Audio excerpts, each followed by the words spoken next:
Before we get started, make sure you subscribe to this channel. That way, when I release more videos like this, you'll get notified. So, welcome to the show, Dianna. I'm so glad to have you here. Thanks for having me, Betsy. So, it's been really fun because we spent some time recently together in person at the retreat where you went to a speaking retreat together. And I got a chance to get to know you, and I didn't realize like you had purchased one of my courses all those years ago. So could you tell me a little bit more about tell me more about you? How did we get connected, and what is your background? Yes, I'm an engineer and I've been consulting for about 15 years now. But it's the kind of consulting where I was the extra set of hands, which is the phrase I learned from your from your course. Um, and it was very valuable work. I really appreciated it and the opportunities. I learned a lot. I was able to keep involved with my technical community while I had other life obligations like family and stuff like that. Um, so I reached a point though where I was coaching people on an individual basis with the contracts that I had. And I wanted to reach out to more people. And so I identified the people that I wanted to serve. And I thought about um, who I needed to become in order to best serve them. I would talk with them about how they learned things. And I just came to the conclusion that I needed to be a little bit better with or get involved with YouTube videos and podcasting and creating content. And then I thought, well, if I'm going to be a coach to other people, then I should be willing to be coached and reach out for the skills that I need too. And that is how I found your website. And it feels like ages ago because I have changed so much in the last year, but I want to say it's just been a little over a year, maybe 15 months or so. Oh wow. Yeah. And it was a valuable course for me. Usually I'm exposed to something and I'm one of those people that I don't buy right away. I kind of hang around and and look at, is this going to be a right fit for me? But it wasn't that way with you, and that was a unique situation with me where I visited your site. You were exactly the person I needed to help me with the training that I felt that I needed to become better, to better serve my customers. Um, and that's how I found your course and got involved and used your course to help with my business. So okay, let's go back. Thank you so much for those compliments. I really appreciate that. I will go back to 15 years. So I think I recall you saying you have a quality engineering background. Were you working for those 15 years as an internal consultant? Were you working for a firm, or have you been on your own for the past 15 years? What have you been? Tell me a little bit more about that. Sure. So I did I have an engineering degree, mechanical, and I went right into the workforce and I loved it. And I had a chance to work on a very technological project. It was an implantable heart pump. And it was a small group that was developing this. And they were very cutting edge, forward thinking people. And that's where I got exposed to quality and reliability engineering. They mentored me. They were helped expose me to this new world of quality and reliability. And it really is the kind of topic where you are exposed to it on the job. And if you decide you like it, then you can pursue it on your own. And there are some professional societies that can help with that. And you usually look for a mentor. So the whole quality and reliability thing really spoke to me. So when I moved out of that technological high tech place and back into more standard manufacturing, I continue to apply the same principles that I learned. Um, and just how I got into consulting is, the last couple of years with this pandemic, we've all been talking and thinking about work balance, work life balance. And that's what happened to me about 15 years ago because I am a woman engineer. and I started a family. I had a baby boy, and I had full intention to go back full time because I loved my job. I loved what I did, but it just wasn't working for my family at the time. So I decided to step back from the full time role, and I'm fortunate and grateful that the company that I was working with offered to continue consulting with me and contract using my services, and that's kind of how it all started. And so I developed my own company, and so I've had my own LLC for a few years now, and I've consulted for several different companies, and it's still fun. It's just enjoyable work, and I enjoy meeting the new people and helping them with their problems and helping them to get past whatever roadblocks that they have. So that's how I got into it, and that's how I've stayed into it. Um, just purposeful choices and being willing to be available and um, being able to work it out, I guess.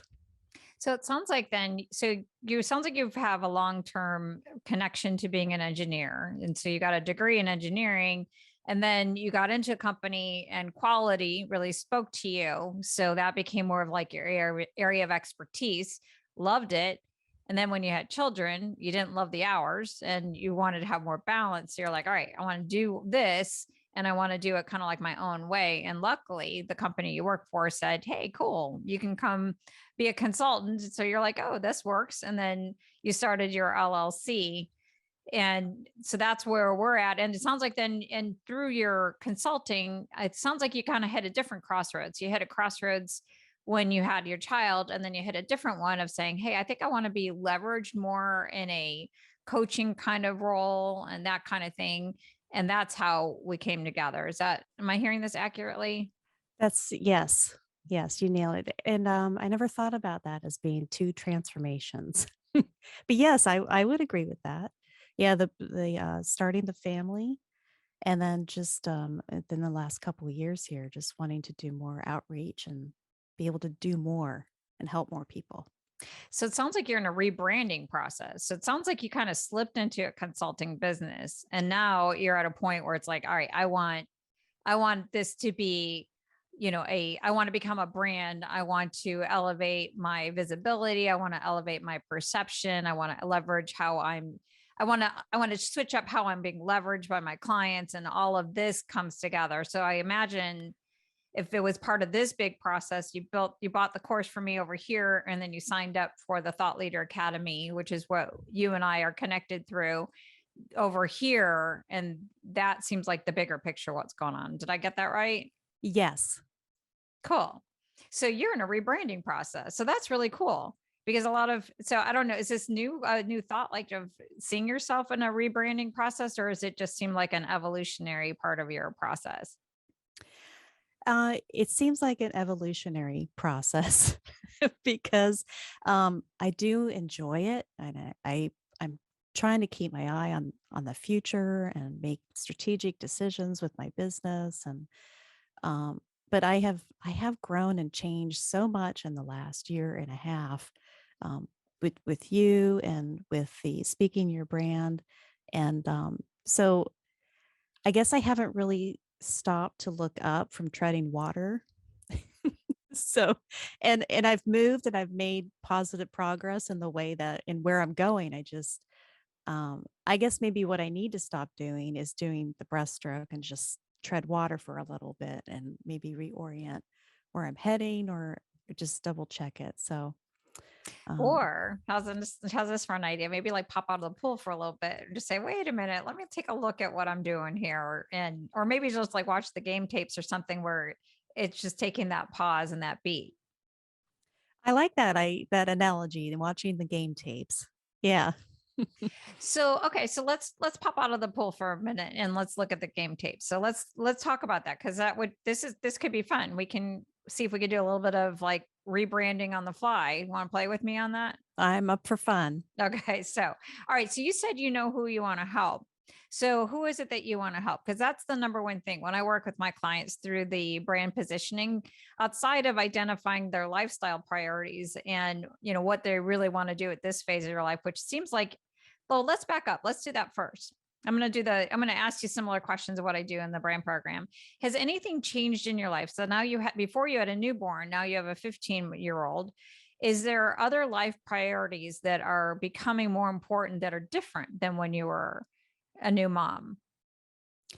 I would say, well, I ended up having two children. So now I have an 11-year-old and a 15-year-old. And What's is it a girl or two boys or a boy and a girl? it's a boy and a girl. Oh, Yeah. the 11-year-olds will go to middle school soon. Yeah, she's ready. I'm Yeah. sorry, middle school's the worst.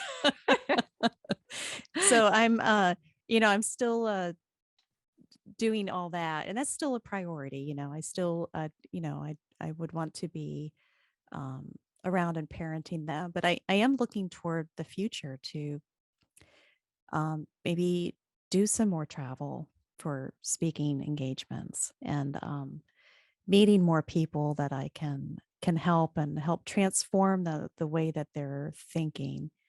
And instead of, I think before I've always worked with other quality and reliability engineers um, in a group, coaching other departments in the company. And just from as a quality engineer, you get to play and interact with everyone across the company, just as a matter of quality is an overarching idea that affects everything in the whole business. Um, so that is also valuable, is just to be able to um, bring that perspective. Oh, Betsy, help me get back on track. Now I feel So like I'm wandering. okay, so in terms of your lifestyle priorities, being available for your kids is still important, but it seems like they don't need you quite as much. So now you're looking at doing more travel, having opportunities to go more broadly. So like now you have more freedom to think about taking different kind of stages or elevating kind of how you're seen in the marketplace. So it sounds like you're trying to increase your impact compared to Yes, before because you have more time. that's exactly right. Okay.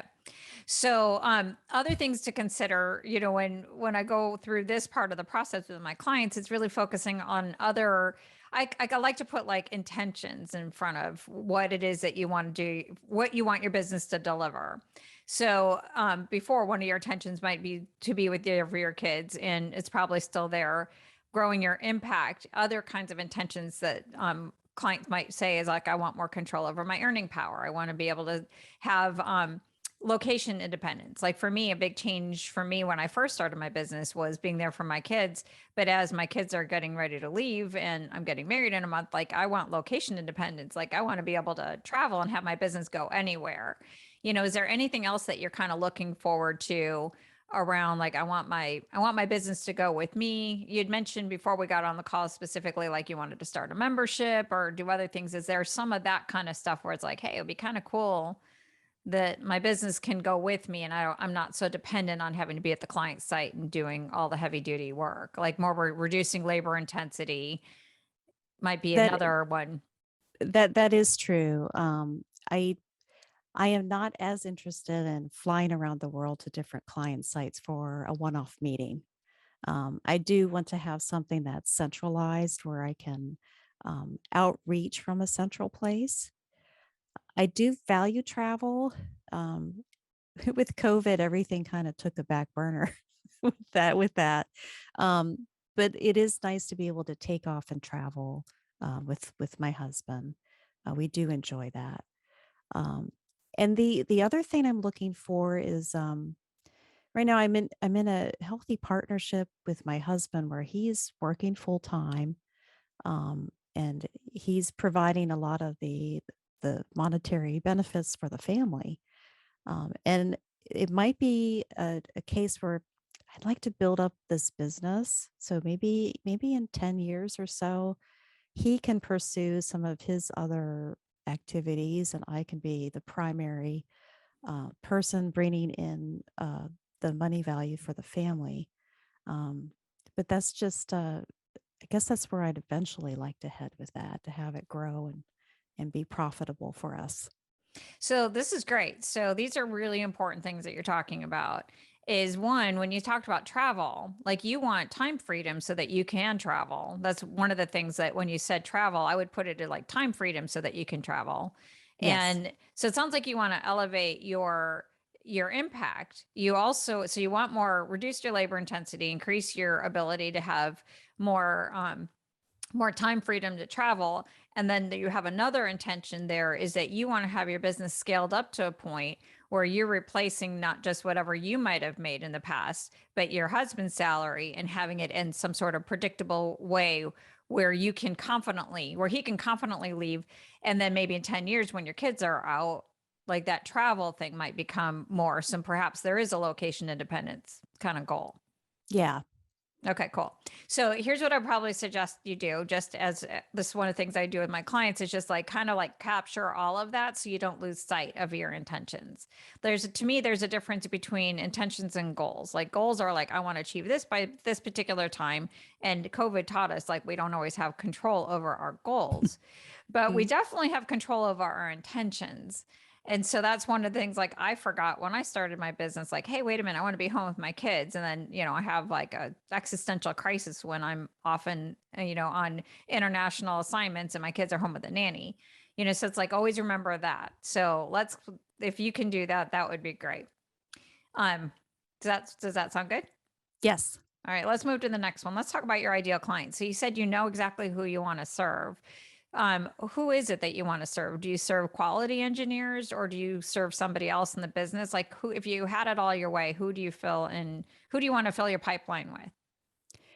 I want to coach and help product design engineers. So the people that are deciding, you know what, this we're going to have the user do this action for our product, or we're going to spec out this supplier to do to for this part of our product.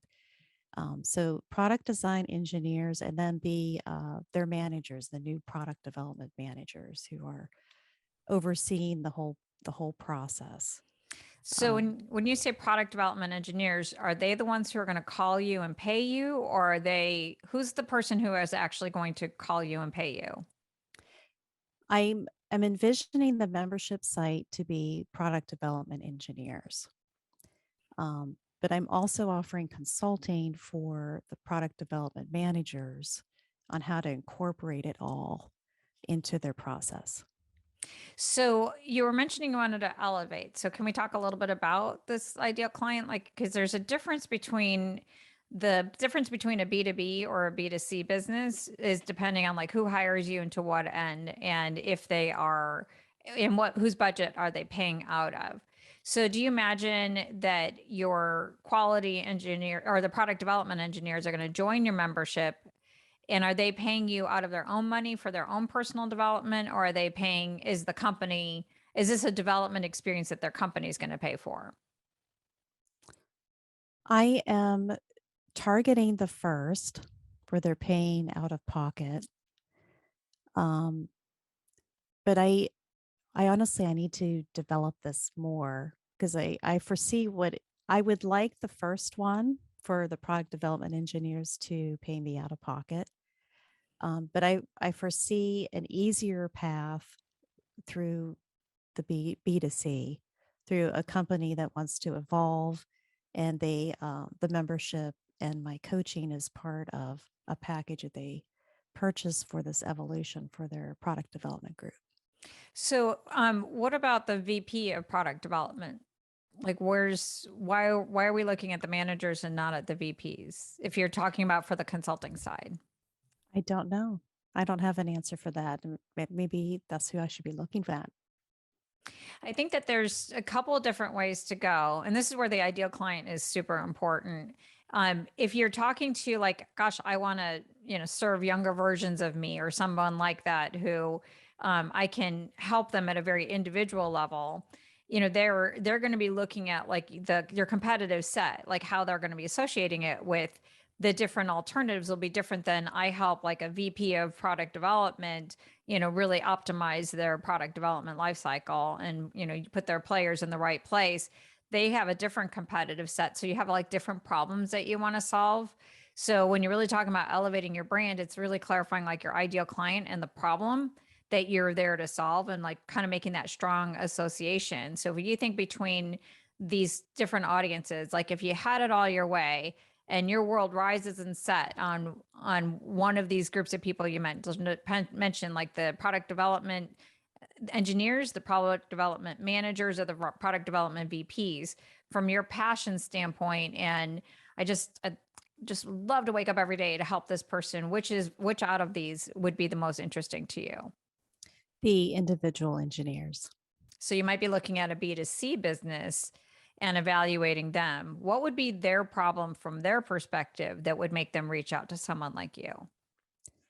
Being involved in product developments that aren't successful, or they feel disenfranchised or frustrated by their projects.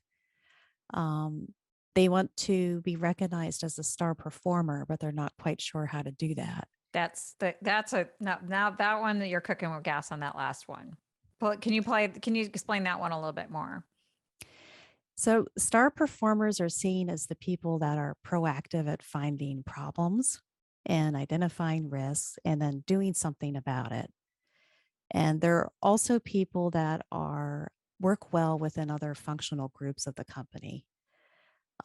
So the quality tools and methods that I promote, they help in both of those aspects because they're frameworks that you can use or an engineer could use to um, get marketing expertise information, and get information from sales and from commercial operations or the field people, and to be able to gather their ideas and their thoughts and expertise into inputs that can affect their design, so they can have fabulous designs that and design concepts that everybody's more on board with.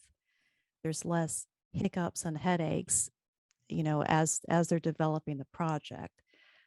It's a smoother design development process for them. Um, and then also, they're also risk based and forward thinking to help them identify those problems early before they start even drawing out the engineering drawings. Identify uh, the potential problems and design them out. Sounds like you have a competency model of some kind for what is a product development engineer, a star product development engineer that you develop your clients to. So it sounds like you equip and empower people, these product development engineers, with the strategies, the skills, and the tools to be star performers, which I imagine would allow them to, take charge of their career in a different way and, be on the succession plan, grow their compensation, and all those other good stuff. But it sounds also you have like a competency model, or at least an intuitive one in your mind that you develop your clients against. Am I hearing that right? Yes.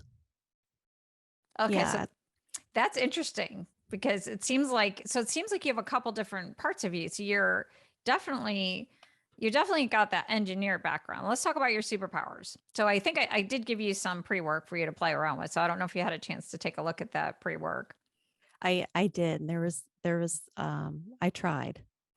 Because I'm hearing a little bit of I'm hearing a lifelong connection to the engineer archetype, that you've always been that engineer person, or at least or maybe when you give your signature talk, you have a picture of your daughter like fixing things, and I picture your daughter as younger version, like just like you when you were little.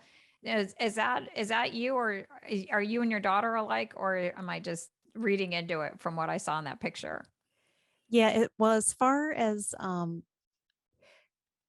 my parents are do-it-yourselfers, and they were always involved, me and my sister, in what they were doing, plumbing, electrical. That they had built their own house. So we're just a family that we roll up our sleeves and we get it done, um, and we do it. But the other part of it is, from childhood is just performing. I played the piano and I gave performances. I played in choirs and I was in the pit for musicals and all that stuff. Um, and so I do find myself parenting my daughter in a similar way. She is like my little mini me. She looks a lot like me. And yeah, I get both of my kids involved in fixing stuff around the house and the creative arts and all that stuff. Did that answer your question? Oh, I'm just so for sure the engine. So you might have been raised in that family, but it seems like you have natural skills in this area to like mechanical stuff somehow or how things function makes sense to you. Yeah, I guess I do. And it's also fun. I build stuff around the house. I do my do it yourself. My microwave broke, the turntable, I fixed it. Oh, I wow. fixed the furnace in the basement. And I tune up the lawnmower. So all of those are I view them as practical skills, but I do them myself and I'm not afraid to and I I do enjoy it. So, okay, so that one feels solid. So, looking at your secondary, I'm hearing a couple things from what you're saying. So, which one feels more like you? So, there's a little bit of like a performer side that you were mentioning, being up on stage, but there's another stage type of role that has a different kind of energy, which is more like that teacher, somebody who likes to impart knowledge and skills and wisdom to other people, or the mentoring. You mentioned you did the coaching. Like which of those two is more you? Is like, are you more motivated like I just want to be up on stage and be funny and I want everybody to laugh and be entertained, or would you rather be up on stage and people are actually learning something as a result, like you're passing on mastery to other people? I would rather pass on mastery to other people. Okay, so that's interesting. So the engineer, like, so imagine if you're going to create any sort of on-demand asynchronous learning, it's going to be a step-by-step course kind of thing with a bunch of frameworks and step-by-step, and it's instruction. So when you're talking about the membership, this kind of makes sense, given where you're going, is that maybe your superpower is providing this particular audience, which makes sense because you could relate to them, but you're the teacher to them. So you're like more of like a the career teacher for product development engineers and helping them. And that might be where you might stand out is because of that teaching side. They might be getting education from other places who can talk technical to technical, but you could do the technical, but you have the teaching component to you. So I imagine when you do even your signature talk, there's a teaching component.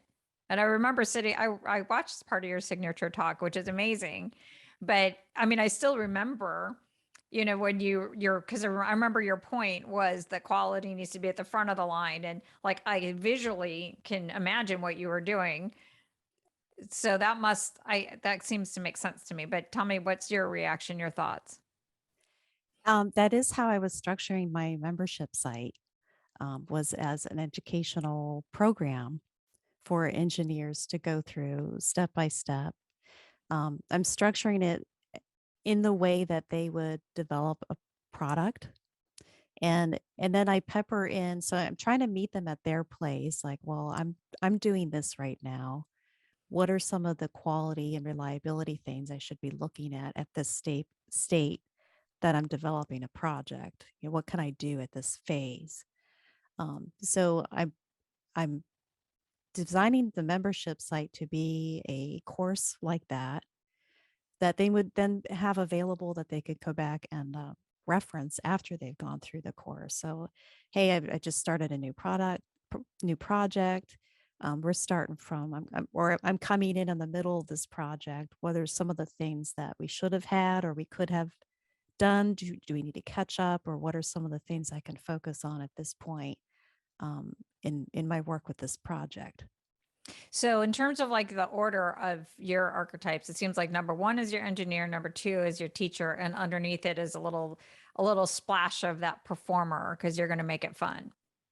Yeah, I would with quality reliability. You do have to make it fun. Like fun according to how they would find it fun. Like Yeah. Yeah. they're not like necessarily the, the marketing team, or the HR Yeah. team, but you'll make it fun from their standpoint. Yes. Okay, so this is all very interesting because so I think we've clarified that you're looking to create a business that will definitely give you. So there's a lot of things that feel like really good alignment, is that we're looking at creating a business that will give you a lot more financial flexibility, scale, and growth, and less pressure, reduce the labor intensity because you're not necessarily looking at building a consulting business anymore. You're looking to build a mentoring coaching business. Is Yes. is potentially where that next piece would be. And when you're talking about your signature talk and where you want people to monetize, is that you don't want to get brought in by these lower level people to join to do work in the organization. You want to equip that person with the skills and the abilities to do whatever they need to do for the project. So you're kind of like, if you're staying in corporate, you would have gone up the ladder and you might have mentored these people. Like now you're kind of building that type of business.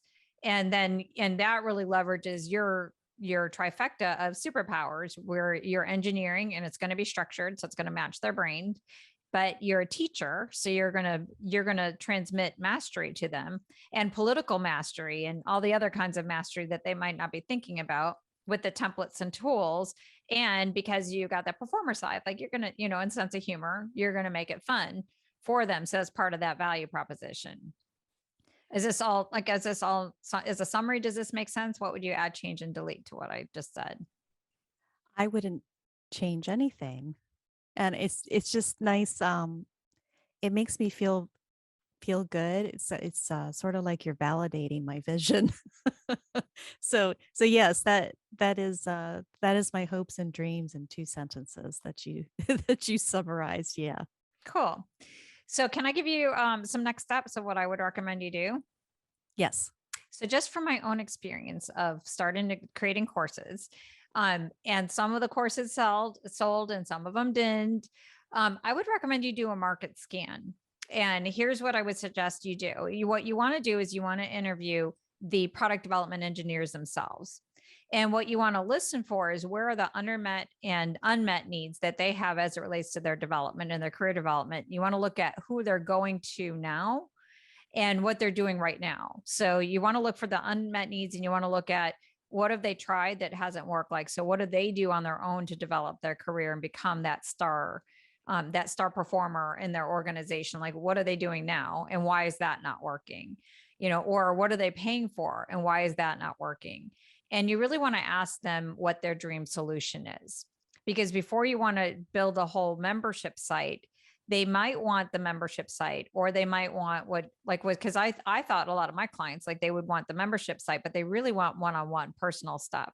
So I have courses that I offer, but they are really more as the foundation of my mentoring, and they want more of that one-on-one.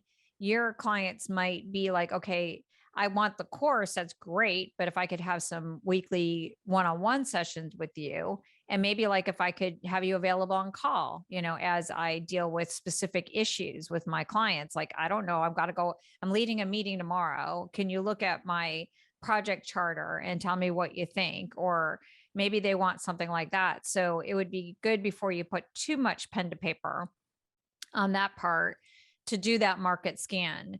The other thing that I would recommend you do when you do the market scan is make sure that you record every session. So you have so there's people that you've worked with that you definitely want to ask the questions in a particular way so that you could get testimonials and case studies. And the people you don't know, you definitely are learning some things, but for all of them, you want to record it and transcribe it, because it will help you with the analysis part for sure to identify the themes of like, all right, what are people really saying without you layering in?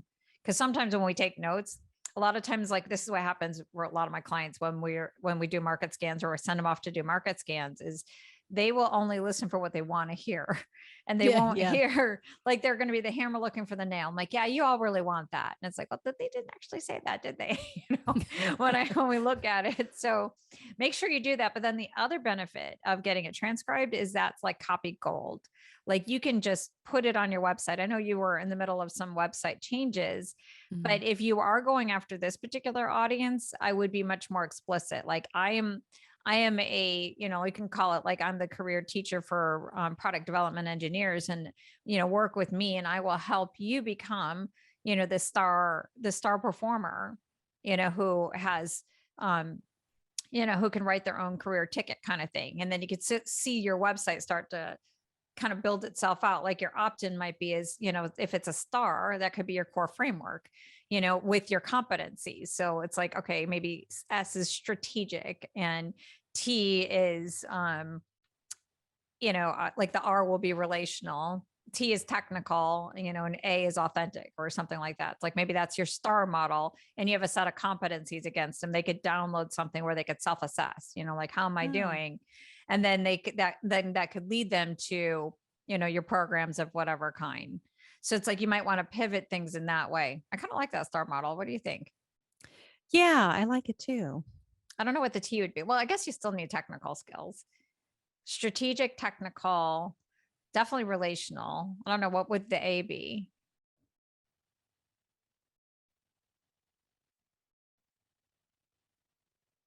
Um, and now and analysis of risk. Or no, wait, something you said about being proactive. What's the autonomy, or maybe something about autonomy, or what's an A word for someone who takes initiative?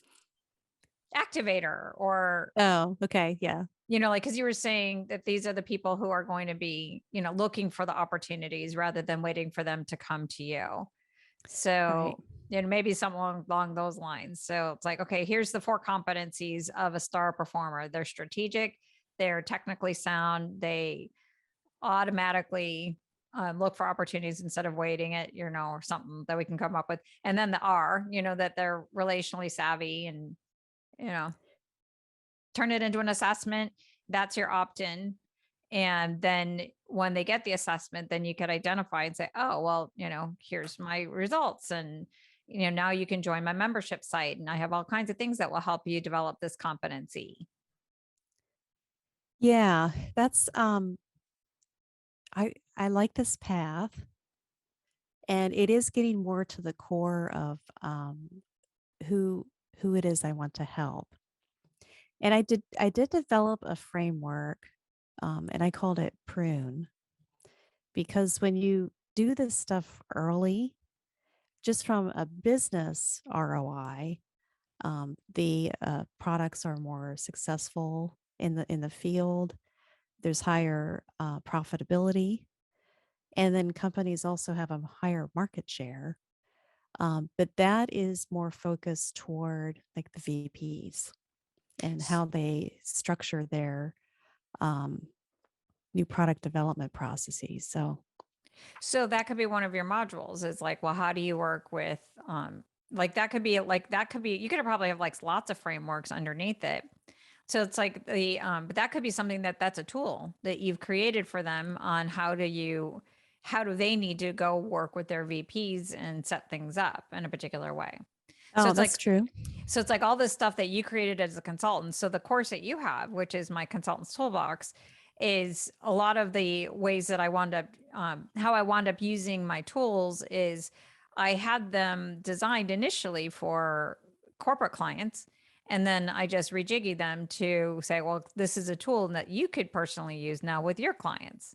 And so taking the same thing. So you could take all of your existing assets, tweak them a little bit and say, all right, so now here's my prune models. This is how I've used the prune model with my clients to help them set up the projects for success and apply quality principles to bring, you know, Oh, then it's like with just a little bit of saying, okay, so now this is how you use this tool with your clients. yeah, because they may need that in order to say, because I promote early FMEAs, they're called, failure mode effects analysis, and nobody seems to like them. Some people love them, and a lot of people just hate them. But I promote early and iterative use of them because it does help a group think about the potential stuff. and to identify those important design themes that they need early. But it might need convincing of either the project manager or the VP in order to say, yeah, okay, let's start it this early. I can see the benefit for that. But the engineer would still be getting the credit and the star performance status for getting that started early. Because the star is what you're from what we I mean, we if we were working together more extensively, we'd be fleshing this out like over, a period of time, not over like, 30-minute conversation. But if your promise is that I'm going to turn you into a star performer, then it's like, okay, so you want to have a core framework that would match what your overall brand promise is. Yeah. And then you could have like the prune framework and some other frameworks. You probably have multiple frameworks. These are all part of your signature course that you can build in that will be part of the program because there's so many different skills that you have to equip them with. So the more you have all of these frameworks, they all can, they all have a home. Everything that you've created over these years all have a home. So it would be interesting. That would probably be another exercise I would probably recommend.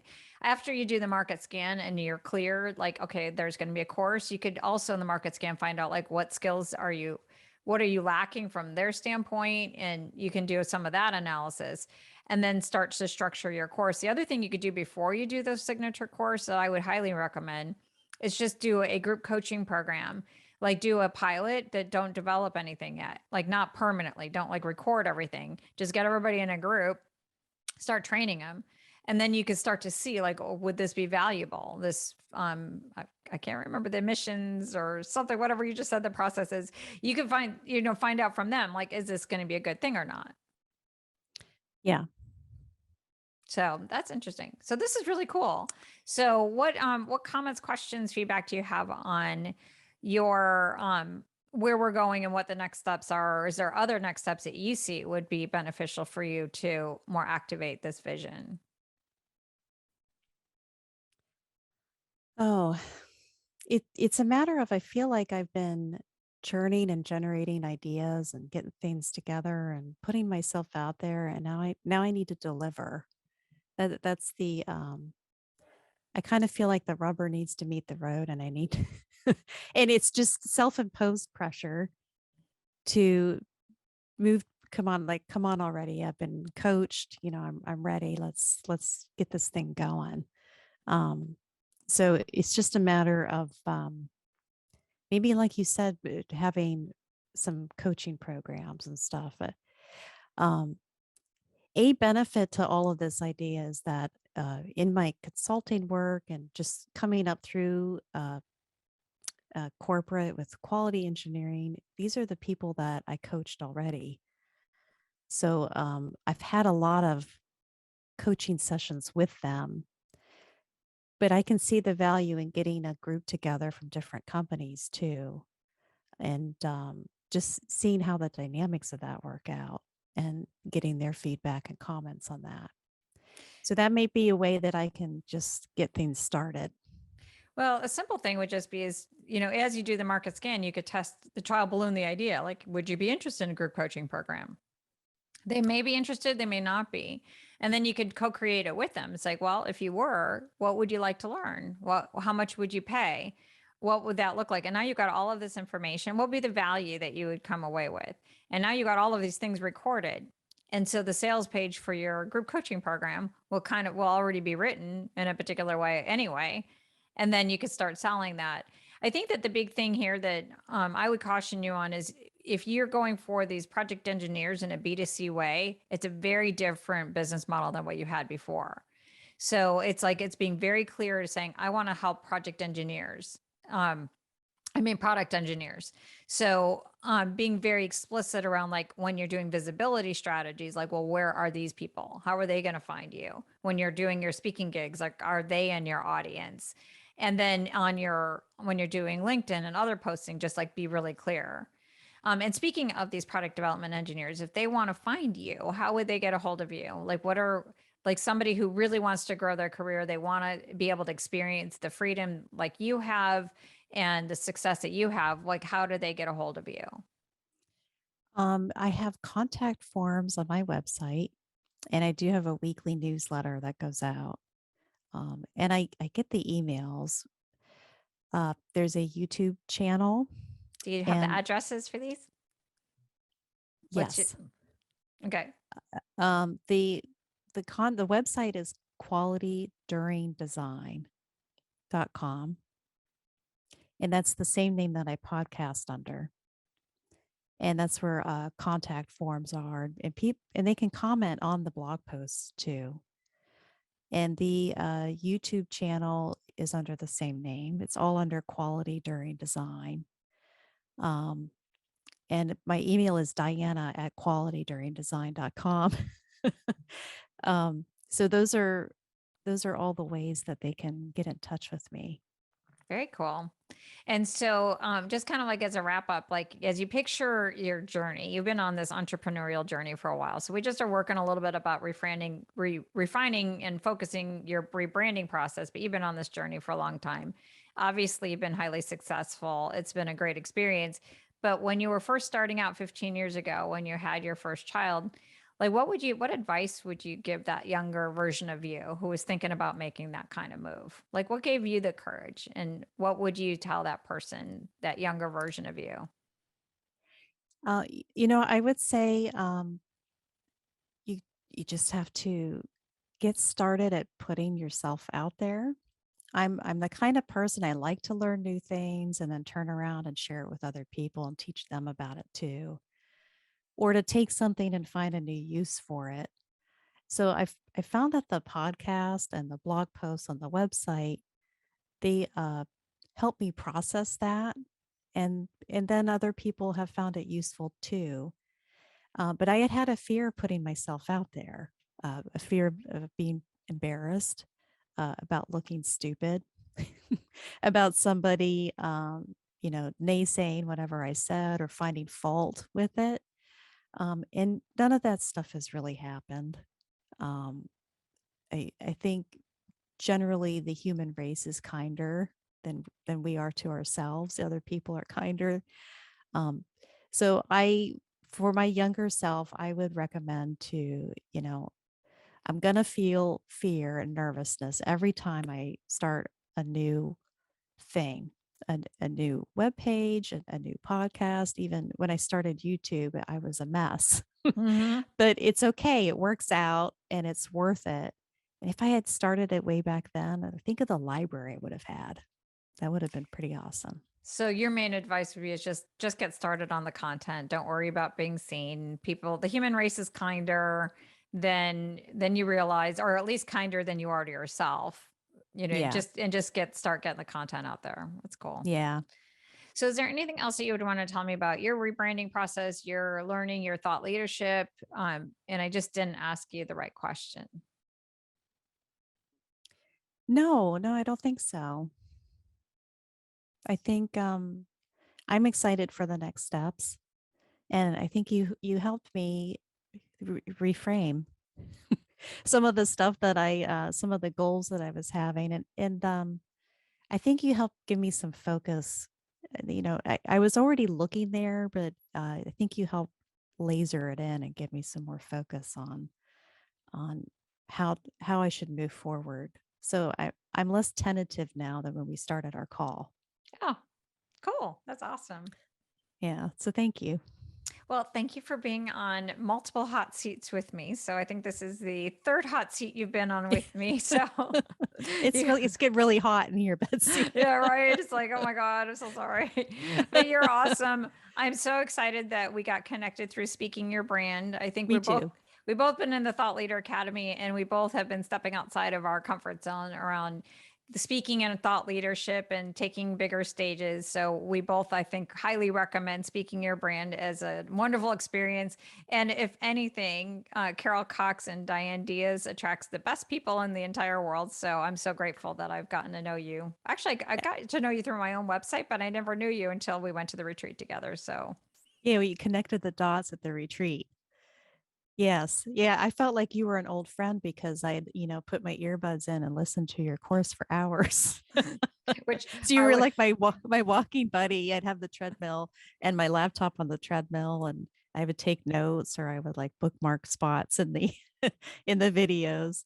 Um, but yes, your course I found very valuable. Um, and uh, and then absolutely Carol Cox and Diane Diaz with that retreat and all the women that were there. I think that was the best retreat I've ever been to, and just in terms of growth and meeting other people, and they just foster that open environment within everyone that we were all very supportive of each other.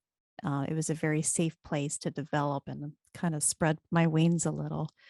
Um, and the best part was I got to meet one of my coaches in person, you. So that Oh, was really awesome. thank you. Thank you for saying that. And just as a vision, and I'll just end with a little bit of vision casting here for you is what I love about what Carol did and what I work on doing is like the more precise you are with your ideal client and the more you're going to attract the right tribe. And I think what made it powerful is like everybody in the same room was like trying to deal with the same thing and they had the same values.